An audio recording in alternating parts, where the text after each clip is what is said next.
नमस्कार, स्वागत है आपका आवाज समाचार में। मैं हूं आपके साथ दीपाली नंदा। बुलेटिन में सबसे पहले आपको बताएंगे इस वक्त की बड़ी हेडलाइंस। ऑनलाइन गेमिंग की आड़ में बेटिंग पर लगेगी रोक। सूत्रों के मुताबिक कैबिनेट की बैठक में बड़ा फैसला, सरकार कल लोकसभा में ला सकती है बिल। मुंबई में मूसलाधार बारिश से जिंदगी बेहाल। बारिश से पानी के सड़कें लबालब, जगह जगह ट्रैफिक जाम, स्कूल कॉलेज बंद, रेलवे ट्रैक भी हुए जलमग्न। सेंट्रल और हार्बर लाइन पर आवाजाही पर असर, 250 से ज्यादा फ्लाइट्स लेट। आईएमडी के मुताबिक कल तक जारी रह सकता है बारिश का कहर। सेंसेक्स एक्सपायरी के दिन बाजार में तेजी, सेंसेक्स निफ्टी बढ़त के साथ बंद। Mid cap small cap shares में अच्छी तेजी दिखी। निफ्टी बैंक रिकवरी के साथ बढ़त पर बंद। एनएसए अजीत डोभाल और विदेश मंत्री जयशंकर से मिले चीन के विदेश मंत्री वांग यी। सूत्रों के मुताबिक फर्टिलाइजर, रेयर अर्थ मिनरल्स और टनल बोरिंग मशीनों की सप्लाई सुनिश्चित करेगा चीन। आज शाम पीएम मोदी से होगी मुलाकात। एसआईआर को लेकर दिल्ली से बिहार तक विपक्ष का हंगामा जारी। संसद परिसर में सांसदों ने किया प्रदर्शन, तो बिहार के नवादा में राहुल ने चुनाव आयोग पर लगाया वोट चोरी का आरोप। उपराष्ट्रपति चुनाव में बी सुदर्शन रेड्डी को विपक्ष ने बनाया उम्मीदवार। मल्लिकार्जुन खड़गे ने किया नाम का ऐलान। सुप्रीम कोर्ट के पूर्व जज है सुदर्शन रेड्डी। एनडीए उम्मीदवार सीपी राधाकृष्णन से होगा मुकाबला। रूस यूक्रेन जंग को रोकने के लिए वॉशिंगटन में हुई ट्रंप जेलेंस्की की मीटिंग। बैठक के बीच ट्रंप ने किया पुतिन को कॉल। पुतिन और जेलेंस्की के बीच जल्द होगी बैठक। ट्रंप ने सोशल मीडिया पर दी जानकारी। हेल्थ वॉशिंग पर कंज्यूमर अफेयर्स मंत्रालय का एक्शन। बिना ठोस आधार के हेल्दी प्रोडक्ट के दावे भ्रामक, झूठे दावों पर कसेगी लगाम। एफएसएसएआई को भेजे गए सुझाव। बुलेटिन में सबसे पहले आपको बताते हैं इस वक्त की बड़ी खबर। सरकार ऑनलाइन गेमिंग की आड़ में बेटिंग चलाने पर शिकंजा कसने जा रही है। सूत्रों से मिल रही जानकारी के मुताबिक कैबिनेट की बैठक में ऑनलाइन गेमिंग के जरिए बेटिंग पर पाबंदी लगाने पर मुहर लग गई है। डिटेल्स लेते हैं, हमारे वरिष्ठ सहयोगी लक्ष्मण रॉय हमारे साथ जुड़ गए हैं। तो लक्ष्मण जी बताएं, क्या जानकारी आपको मिल रही है? खासतौर पर अगर हम ऑनलाइन बेटिंग की बात करें तो क्या अब इस पर पाबंदी तय है? देखिए, कैबिनेट एक बड़ा फैसला लिया है, वो है ऑनलाइन बेटिंग को रोक लगाने के लिए। जी हां, ये पिछले कई वर्षों से मामला था, मामला कोर्ट तक गया, कोर्ट ने भी इसको संज्ञान में लिया था और अब सरकार ने ऑनलाइन बेटिंग पर रोक लगाने का फैसला लिया है। इसकी तरफ एक बड़ा कदम उठाया है। ये ऑनलाइन बेटिंग दरअसल ऑनलाइन गेम की आड़ में या फिर कहें कि ऑनलाइन गेमिंग ऐप पर जो ऑनलाइन बेटिंग होती है उस पर रोक लगाने का प्रावधान है और इसके तहत ऐसे पाए जाने पर सजा का प्रावधान है और जुर्माने का प्रावधान है और काफी संवेदनशील मामलों में जुर्माना और सजा दोनों का प्रावधान है। हालांकि कैबिनेट ने अभी इस बिल को पारित किया है। इस बिल की औपचारिक जानकारी नहीं दी गई है। सूत्रों के हवाले से जानकारी मिली है लोकसभा में इसे कल पेश किया जाएगा इस बिल को और उसके बाद इसकी डिटेल निकल कर आएगी। कोशिश करेगी सरकार के इस बिल पर सलाह मशविरा के बाद इसको जल्द से जल्द पारित किया जाए ताकि आने वाले दिनों में ऑनलाइन बेटिंग को, ऑनलाइन गेमिंग के जरिए होने वाले ऑनलाइन बेटिंग पर रोक लगाई जाए। जो अब तक बेटिंग पहले से भी गैर कानूनी है, अब उसको ऑनलाइन बेटिंग को रोक लगाने की बात यहां पे की जा रही है। लक्ष्मण जी, आप हमारे साथ बने रहे, आपके पास वापस फिर से लौटेंगे। आगे बढ़ते हैं। इस बीच आपको बता दें, सड़क से लेकर संसद तक एसआईआर पर सियासी संग्राम जारी है। एसआईआर को लेकर संसद परिसर में विपक्षी सांसदों ने आज भी प्रदर्शन किया। प्रदर्शनकारी सांसदों ने संसद के मकर द्वार के बाहर बड़े बड़े बैनर और पोस्टर थामे रखे थे। पोस्टर पर तीनों चुनाव आयुक्त की तस्वीर लगी थी। विपक्षी दलों ने बैनर पोस्टर के साथ संसद परिसर में अपना विरोध जताया, जिसमें वोट चोरी रोकने की मांग रखी गई। कांग्रेस अध्यक्ष मल्लिकार्जुन खड़गे ने कहा कि चुनाव आयोग एफिडेविट की बात कहकर डरा रहा है। उन्होंने साथ में ये भी कहा कि हमारे पास भी हथियार है जिन्हें हम समय आने पर इस्तेमाल करेंगे। आज जो इलेक्शन कमिश्नर बोल रहे हैं, धमकी दे रहे हैं हमको कि अगर आप एफिडेविट नहीं दिए 7 दिन में हम वो करेंगे, ये करेंगे। उनके पास एक हथियार है तो हमारे पास भी हथियार हैं, हम भी वो सुरक्षित रखे वक्त पे खर्च करेंगे।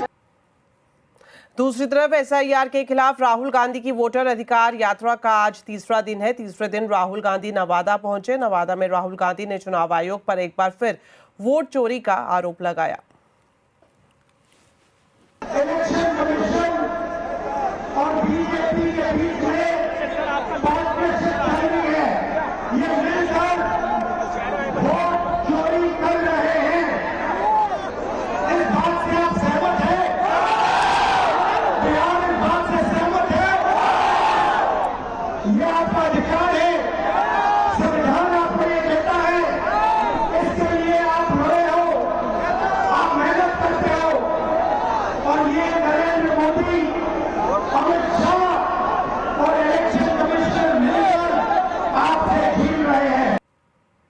तो वोटर लिस्ट रिवीजन पर विपक्ष और चुनाव आयोग के बीच ठनी हुई है। साथ ही राहुल गांधी बिहार में वोट अधिकार यात्रा भी कर रहे हैं। तो इन्हीं मुद्दों पर आज आवाज अड्डा में खास चर्चा होगी। जरूर देखिए वोटर लिस्ट पर तकरार किसकी सुनेगा बिहार, शाम 7:57 पर। चलिए एक और इम्पोर्टेंट खबर आपको बता दें, चीन से रेयर अर्थ फर्टिलाइजर की फिर से सुचारू सप्लाई शुरू की जा सकती है। भारत दौरे पर आए चीन के विदेश मंत्री वांग यी ने कहा कि दोनों देशों को एक दूसरे के प्रतिद्वंदी नहीं बल्कि साझेदार के तौर पर आगे बढ़ना चाहिए। आज चीन के विदेश मंत्री ने भारत के राष्ट्रीय सुरक्षा सलाहकार अजीत डोभाल से मुलाकात की। डिटेल्स लेते हैं लक्ष्मण रॉय से। तो लक्ष्मण जी बताएं, इन बैठकों में क्या कुछ खास रहा? बिल्कुल, ये जो सारी बैठकें हो रही हैं, इन बैठकों से एक बात तो लगभग तय हो गई है कि चीन और भारत के बीच में जो पिछले दिनों खटास आए थे रिश्ते में, वो खटास अब दूर हो गई है लगभग, और अब आने वाले दिनों में संबंध सुधरने वाले हैं।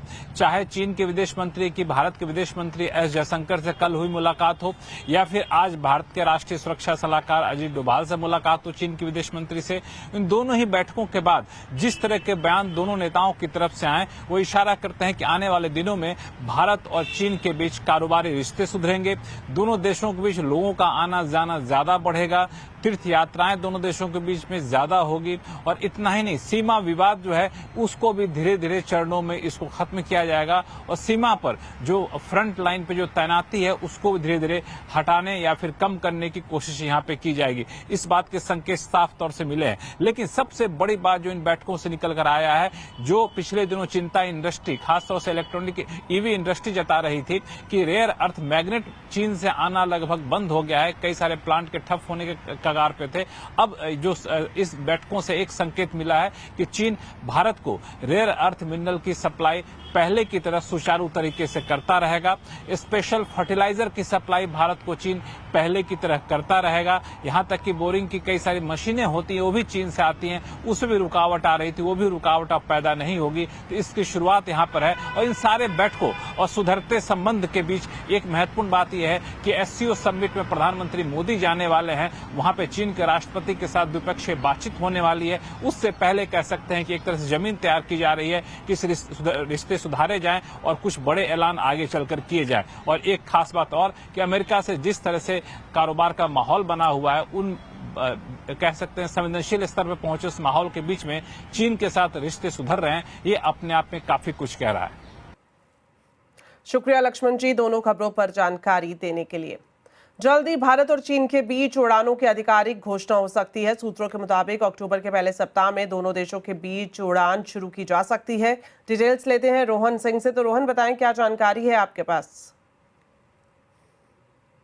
जी, भारत और चीन के बीच सीधी उड़ान सेवाओं को लेकर जो मोडालिटीज़ हैं वो लगभग अब फाइनल हो चुकी हैं। जो स्लॉट का आवंटन था उसके बीच दोनों देशों के बीच जो सहमति है वो आ चुकी है, और जो सूत्र में बता रहे हैं अक्टूबर के पहले या दूसरे सप्ताह में ये उड़ान सेवाएं शुरू की जा सकती हैं। और प्रधानमंत्री नरेंद्र मोदी जब अभी चीन की यात्रा पर जाएंगे उस वक्त इसकी घोषणा की जा सकती है। 5 साल पहले 2019 में ये सेवाएँ कोविड के दौरान जो है वो बंद की गई थी और तब से बहाल नहीं हुई है। और अभी जो सहमति जताई गई है वो ये है कि इससे पहले, कोविड से पहले जो बायलैटरल एग्रीमेंट था फिलहाल उसी पे काम होगा, लेकिन साथ ही नए एग्रीमेंट को लेकर जो है वो बातचीत जारी रहेगी और बहुत जल्दी नया एग्रीमेंट भी आएगा। लेकिन तब तक चलने के लिए जो पुराना एग्रीमेंट था वही जारी रहेगा। हम आपको बता दें कि कोविड से पहले भारत के कई शहरों, दिल्ली, मुंबई, कोलकाता से चीन के कई शहरों में जो है उड़ान सेवाएं थी, तो फिलहाल वही जारी रहेंगी, लेकिन एक नए एग्रीमेंट पे भी काम जल्दी शुरू होगा। जी शुक्रिया रोहन इस पूरी जानकारी के लिए। जीएसटी रिफॉर्म पर प्रधानमंत्री के ऐलान के बाद लोग सामान सस्ता होने का इंतजार कर रहे हैं। लोगों को लग रहा है कि जीएसटी कम होगा तो दाम भी कम होंगे। जीएसटी कितना घटेगा और कंपनियां इसका कितना फायदा ग्राहकों को पास ऑन करेगी, ये अभी साफ नहीं है, लेकिन खरीदारी पर इसका असर जरूर देखने को मिल रहा है।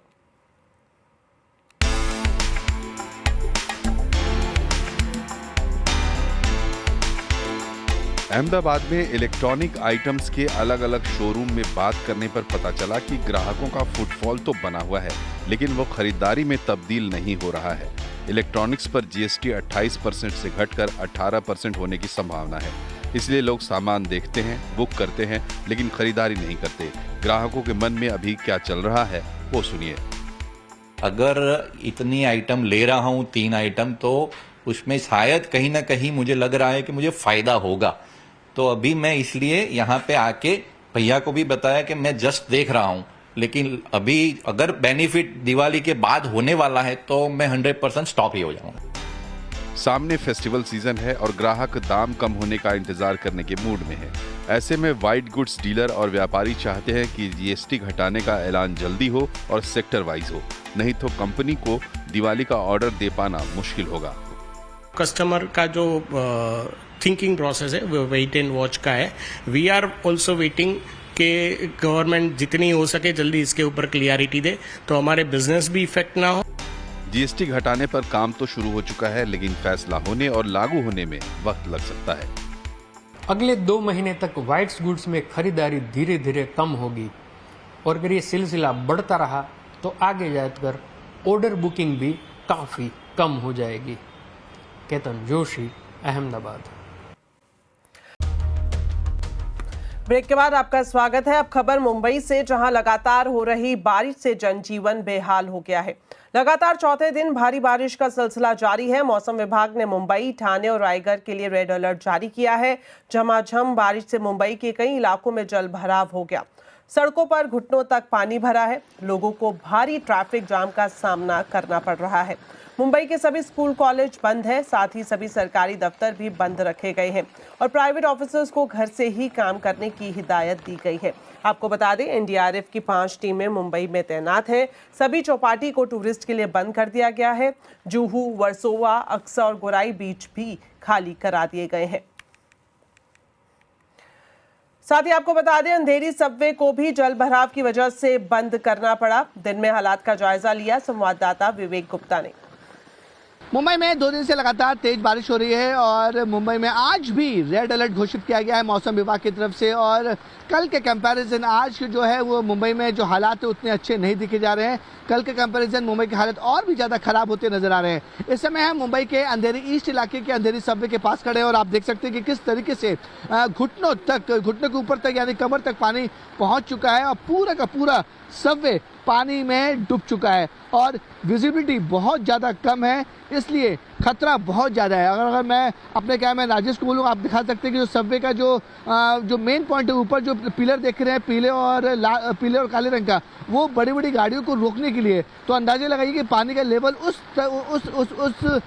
पथरे तक पहुंच चुका है। यानी कि जो सबवे का जो सेंटर पॉइंट है उसमें पानी 5 से 5.5 फीट पानी अंदर भर चुका है। इसलिए बीएमसी के लोग, मुंबई पुलिस की टीम यहाँ पे मौके पर तैनात हैं और कोई भी पानी के अंदर गहराई में ना जाए, सबवे के आसपास ना जाए, इसलिए यहाँ पे सबको रोका जा रहा है। बीएमसी के लोग जो है वो खुद कमर तक पानी के अंदर मौजूद हैं और सबको रोकने की कोशिश कर रहे हैं। और जहाँ मैं खड़ा हूँ वहाँ के हालात उतने अच्छे नज़र नहीं आ रहे हैं क्योंकि लगातार पानी बढ़ता जा रहा है।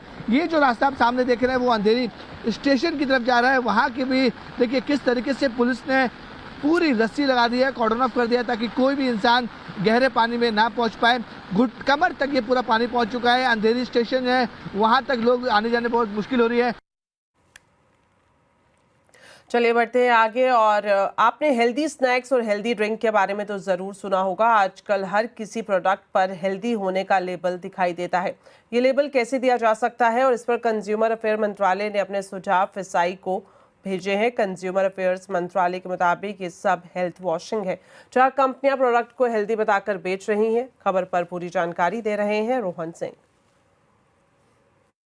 जी, बहुत सारी फूड कंपनियां अपने फूड पैकेट के लेवल पे या फिर विज्ञापनों के जरिए बहुत सारे ऐसे दावे करती हैं जिनका कोई वैज्ञानिक आधार नहीं होता, जैसे ये हेल्दी है, ये न्यूट्रिशियस है इत्यादि। लेकिन उसके पीछे का जो वैज्ञानिक आधार है वो क्या है वो ये नहीं बताते हैं। आमतौर पे इसे हेल्थ वॉशिंग कहते हैं। तो अब फूड रेगुलेटर एफएसएसएआई एक फ्रेमवर्क पे काम कर रहा है जिसमें इन कंपनियों को ऐसा करने पर उनके खिलाफ कार्रवाई की जा सकती है। इसके लिए कंज्यूमर अफेयर्स मंत्रालय ने कुछ दिन पहले चिट्ठी लिखी थी एफएसएसएआई को और अब जो है तमाम स्टेक होल्डर से इसके लिए राय ली जा रही है और इसको किस तरीके से रोका जाए इसको लेकर फिलहाल काम हो रहा है। स्टेक होल्डर कंसल्टेशन लगभग पूरा हो चुका है और अगले कुछ दिनों में जो सुझाव आने के बाद जो है एफएसएसएआई इसको लेकर एक फाइनल फ्रेमवर्क ला सकती है। चलिए शुक्रिया रोहन इस पूरी जानकारी के लिए। तो बुलेटिन में फिलहाल इतना ही, लेकिन जाने से पहले आपको बता दें आज के कंज्यूमर अड्डा के टॉपिक के बारे में। मंत्रालय हेल्दी फूड के दावे को लेकर चिंता तो जता रहा है, लेकिन क्या फिसाई के स्टार लेबलिंग नियमों का क्या हुआ और उस नियम का जिसमें शुगर, सॉल्ट और फैट की मात्रा को बोल्ड एंड बड़े अक्षरों में लिखना था। इसी पर ही बड़ी चर्चा करेंगे आज कंज्यूमर अड्डा में शाम 5:57 पर। जरूर देखिए कितने हेल्दी फूड।